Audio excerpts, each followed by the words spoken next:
Spanish Foreign Minister Josep Borrell claims that U.S. President Donald Trump suggested Spain should build a wall across the Sahara Desert to deal with the issue of migration from Africa. Borrell made the remarks in a speech Tuesday during a lunch at Club Siglo XXI in Madrid, in reference to the expected massive growth in the number of young Africans seeking work in the next 2 decades.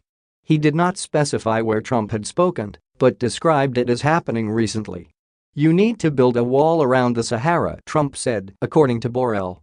The minister impersonated Trump's voice as he spoke, according to an audio file heard by CNN. The White House disputed the account. While we can confirm that the president has discussed migration challenges with Spanish interlocutors, we do not have record of this specific comment, a senior White House official told CNN. According to the Spanish foreign minister, Trump, asked if he was aware of the size of the Sahara, replied, "It can't be bigger than our border with Mexico."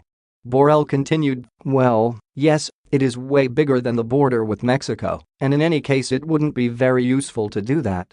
A spokesman for the Spanish Foreign Ministry confirmed to Borrell's comments to CNN, but said the ministry had no further comment in relation to the minister's remarks. The Sahara Desert extends for nearly 3,000 miles across the African continent. Around a dozen countries lie wholly or in part within the Sahara, including Morocco, Tunisia, Libya, Mali, Mauritania, Egypt, Algeria, Chad, and Niger. Spain is not one of them, so any wall would have to be built entirely on other nations' land.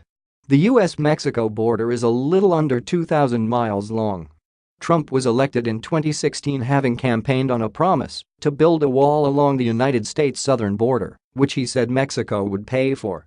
Mexico has refused, and funding for the wall remains mired in Congress amid opposition from Democrats. Immigration is a contentious issue in Spain, as in many countries in Europe. Prime Minister Pedro Sanchez faced criticism from some in June when he offered refuge in Spain to more than 600 migrants on a rescue ship after they were turned away by Italy's populist leaders.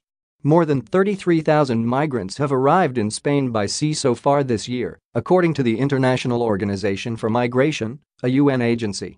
That figure represents 43% of all irregular arrivals via the Mediterranean this year, the IOM said, putting Spain ahead of Italy and Greece, also popular destinations for migrants arriving by sea.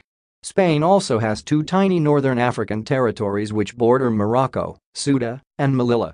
They are Europe's only land borders with Africa. The enclaves, which lie on the Mediterranean coast, have long been popular transit points for sub-Saharan African migrants. Last month, several hundred migrants stormed a border fence to enter Ceuta, leaving more than 150 people injured. The number of migrants seeking to enter Europe illegally has fallen sharply from a peak in 2015, when the IOM recorded total arrivals to Europe by sea at just over 1 million. Altogether, around 77,500 migrants have reached Europe by sea illegally so far this year, according to the IMO.